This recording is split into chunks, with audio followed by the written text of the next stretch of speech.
Sugi kinahanglan mahit ko, nahigugma ka mo kanako, tumana ninyo ang akong mga sugo. Okay. So, klaro kayo mga kaigsunan. Kung nahigugma ta sa Dios, makita na tinuod ang imong pagtuo. Kaya tinuod pa ang imong pagtuo, higugma ang Dios o tumana ang iyang mga sugo. Amen? So, klaro kay siya. Kung di mo pa di sa Juan 2:3, Juan 2:3, kung tumanaw na to ang mga sugo sa Dios, mapaniguro na to nga nakaila kita kanina. So, nagatuman kita sa Dios, subot pa sabot atong nainhan kung kinsa gyud ang atong gialagaran.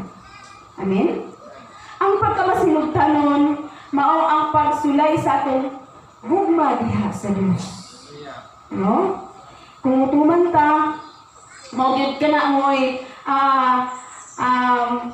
magmasinugtanon ta, so diha sa atong pagkamasinugtanon, daghan gyud kaayo magian sa matag adlaw-adlaw nato nga kinabuhi. So hagit kana sa paghigugma nato sa atong buhi nga Dios. Amen? Praise the Lord. Ang itanong ha, ningon diri. A true believer demonstrates faith through actions. O, di ba? Kung tinuod ka nga magtotoo, kikinahanglan nga makita gyud sa imong buhat. Amen? Kung tisimba, manikabot gyud ka nga makasimba.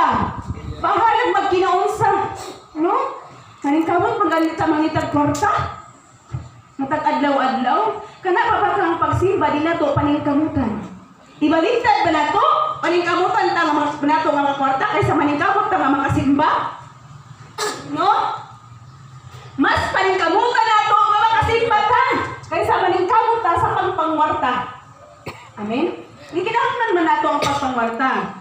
Pero mas palabon gid nato ang pagpangalaga diha sa tubuhi nga Dios. No? Okay. Ngayon, Teresas,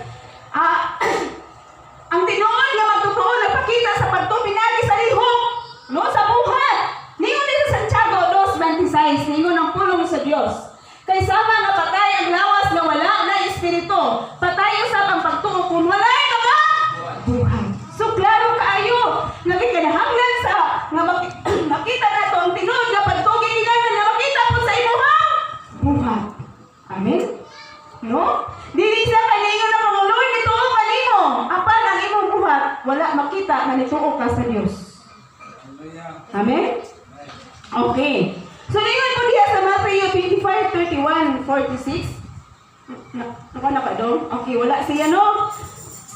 So, ang atong, itikot na lang ninyo, no? Nga ang atong pagtuo, dili lamang usa ka mental, no? Nga pagpuyon, nga wala ang atong hunahuna nga Lord, naaka sa ako nituo ko nimo, ikaw ang akong Dios. Pero ang imuhang kinabuhi, sukwahi sa imuhang hunahuna. Sa imong mga paggawi, sa imong binuhatan, sukwahi sa imong hunahuna. Amen? Gikinahanglan nga buhi ang imong kasing-kasing. Buhi ang imong hunahuna kung aktibo ka sa mga gibulahagon sa Dios. Diha makita kung unsa kadako ang imong pagsalig sa Dios. Amen? So, gikinahanglan gyud na sa ato ang kinabuhi. No? Nga ang atong kinabuhi, dili nang kay niyawita, ni istorya taga, Lord, nituo man ko nimo, ikaw man ang akong Dios. Apan ang atong binuhatan, wala mahiuyon sa imong pagtuo nga imong gituuhan. Amen? So, gikinahanglan ang alina nga atong kinaiya. No? Diha sa kinaiya, diha sa buhat, diha sa atong lihok, diha sa atong pagpamalagay.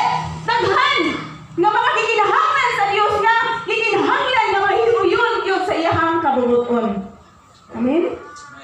Nga makapahimuon diha kaniya. No?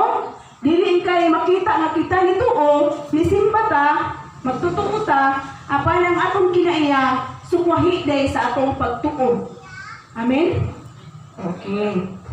So, gikinahanglan gyud balanse gyud ang atong pagpanalagay. No? Ikatulo na kaingon dali.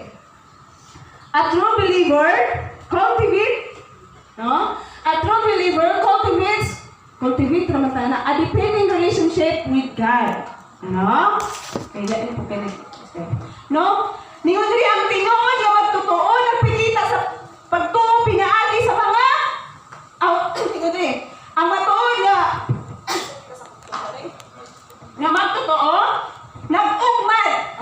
Gikinahanglan nga iyang ugmaron. No? Nagkalawom nga relasyon uban sa Dios. Gikinahanglan nga nitubo, no? Nitubo ang imong relasyon diha sa Dios. No? Nga gikinahanglan nga makita nga ang imong pagtuo wala siya ni kunhod. No? Kinahanglan nga ang imong pagtuo nag-uswag. No? Kinahanglan nga makita i-cultivate nimo ba? Oo. No? Lalong na pagtuo. No? Lalong na pagtuo nimo diha sa Dios. No? Kinahanglan na siya. Example diri sa 100 sa Salmo 119 145 hangtod sa 152. So wala na ako ikon kay taas man kun ay siya, no? Nga sa si Salmista David, no? Nagpahiyag sa iyang mga tinguha, no? Nya maduol siya sa Dios pinaagi sa pag-ampo, pagdaig o pagtuon sa pulong sa Dios. No? Ingin anak ipakita niya ang iyang matuod nga pagtuo pinaagi sa pag-ampo, pagdaig o pagtuon sa pulong sa Dios. No? Basahan na gud ninyo diri ay wa po man kaini sa Salmo 119. Kung basahon. No?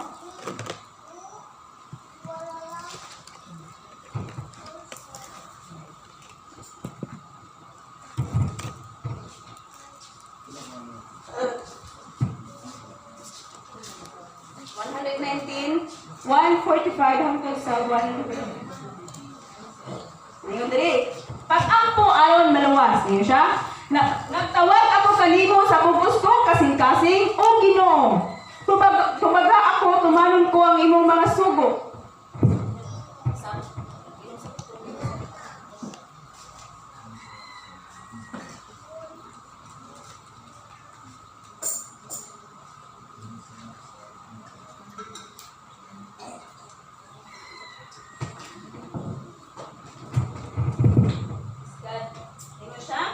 Nagsangpit ako kanimo, luwasain taon ako o sundon ko ang imong mga dagda. No? Sa wala pa mo silang ang adlaw, nagpakitabang ako kanimo, naglaom ako sa imong mga saad. Nagtukaw ako tibuok gabi. Di ba? Aron pagpangalandong sa imong mga pulong. Dungga ako Ginoo tungod sa imong gugmang walay paglubad. O panalipdi ang akong kinabuhi tungod sa imong hustisya. Nagkaduol na ang mga taong dautan nga naglutos sa dako, mga taong nga wala gayud magtuman sa imong balaod. Apan dool ka kanako, o Ginoo, o matuod ang tanan mong mga sugo. Dugay na akong nasayon sa imong mga sugo, palungtaron mo kini hangtod sa kahangturan. So yun ana ang gibuhat ni Salmista David, nga nag-ampo siya, nagdadayeg siya o nagatuon siya sa pulong sa Dios. No? Ang usa ka matuod nga magtotoo, nagtinguha sa pagpalalom, no? Pagpalig-on sa ilang relasyon diha sa Dios. No? Ang pag-ampo, ang pagdayeg ug ang pagtuon sa balaan nga kasulatan, no? Mao gayud mao gayud na kini nga pulunga nga makita ang Salmista David, nga makita nga siya tinuod nga adunay tinuod nga pagtuo. Amen? No? Diri sa Filipos 3:10 atong basahon, ningon po diri ang pulong sa Dios. Ang tinguha ko lamang mao ang maila ko si Kristo, o basinati ang gahom sa iyang pagkabanhaw, makaambit sa iyang mga pag-antos o mahisama kaniya diha sa iyang kamatayon. No? Ang tinguha ni Pablo nga maila niya ang Dios o mas mahimong masuod, no? Timaan niya sa iyang matuod nga pagtuo, no? Nabito kanta nga tinguha ko nga masuod ako kanimo. So gikinahanglan nga suod kita sa Dios. Suod na to, ihon na to ang Dios mga kaigsunan, no? Ang tumong sa atong pagtuo dili lamang sa pagkahibalo may tungod sa Dios, kundi mas maila maunsa nato, no? Kung unsa Gyud ang Dios nato ang kinabuhi. Amen? So inhon gid nato ang atong Dios kung kinsa gyud ang atong gianggaran sa tuwang kinabuhi. Amen. Hallelujah. O ikapat nagaingon diri. A true believer exhibits humility and dependence on God. No? Nagaingon nga ang matuod na magtutuon nagpakita og pagtubos o pagpaubos. No? Mingon sa humility pagpaubos. No? Pagpaubos o pagsalig diha sa atong Dios.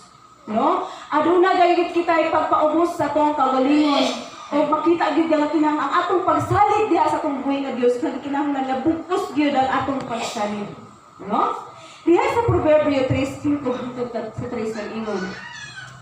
Hinumdumi siya sa tanan mong buhaton o tutulan kaniya sa matarong nga dalan. So tanan nato nga pagabuhaton sa tuang kinabuhi aton yung hinumduman nga adunay Dios. Pagka na dili gid nato malimtan nga adunay Dios sa tuang kinabuhi, tanan nga mga problema masulbad gyud na siya. No? So kung naa kay Dios, wala nimo siya kalimti. Bisa pag-unsa kadako sa imong problema, aduna gyud na siya kasulbaran. So siya ang dalan. So siya ang mutultol. So siya ang tulay sa imuhang kasulbaran sa imuhang problema sa imuhang kinabuhi. Amen. No? Ang usa ka tinuod nga magtutuo nag-ila sa ilang pagsalig, no? Kay diha na wala nimo kalimti ang Dios, nagpaila nga aduna kay dakong pagsalig sa Dios. Amen? No? Aduna kay dakong pagsalig sa Dios. Na nagpakita ka pud ka nga nagpaubos ka, nagpapailalom ka sa Dios. Amen? Nga nagpasakop ka diha sa Dios. Okay. So diha sa 2 Corinto 12:9 na po diha 9 sa ginulpot. Apan ang iyang tubag mao kini. Igong kanimo ang akong grasya kay sa imong kaluya makita sa hingpit ang gahom. Oh, sa imong kaluya makita daw ang hingpit sa gahom. No? Kaya siya.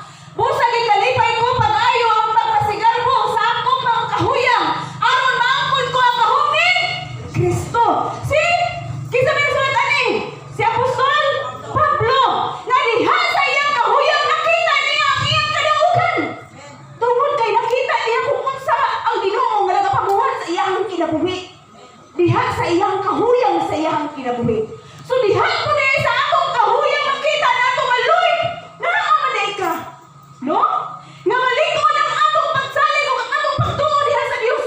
So makita na ang tiluod na itong pagtuo sa atong kinabuhi nga Lord, wala man ay ko nimo biyai. No? So mas mulikon pa ang atong kinabuhi diha sa atong mga kahuyang diha sa atong mga problema sa atong kinabuhi. So ingon ana, bisan ako bitaw, tinuod na. Dili gyud mawala. Kaya ang atong pagkakristohanon aduna gyud mga gibitbit na mga problema. Oh. So atong kinagtimanan. Bisan sa imong kahuyang, bisan nagkamag og gahom. Ang Dios. No? So nagpakita gihapon og gahom ang Dios sa kinabuhi ni Pablo. Oh, sa atong kinabuhi, aduna pod ang Dios. Nagagahom pod siya sa ato ang kinabuhi. So dili gyud nato ikalimtan sa ato ang kinabuhi, no? Sa matag adlaw-adlaw nga mulabay kung unsa man ang mahitabo sa imuhang dili gyud nato ang Dios sa dili hibalo. Kinsa bay mahibalo nga may anak ka karon? No? So ang imo lang gunitan nga naa ang Dios gamhanan. No? Na ang Dios maoy magpalikon sa imuhang kinabuhi. No? Nga maoy mo hatag og kadaugan, hatag og kahupayan. No?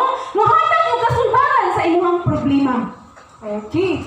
So ingon ana mga kaigsunan no nga ang pagpaubos o pagsalig ni Pablo sa Dios nagpakita sa iyang pagkaandam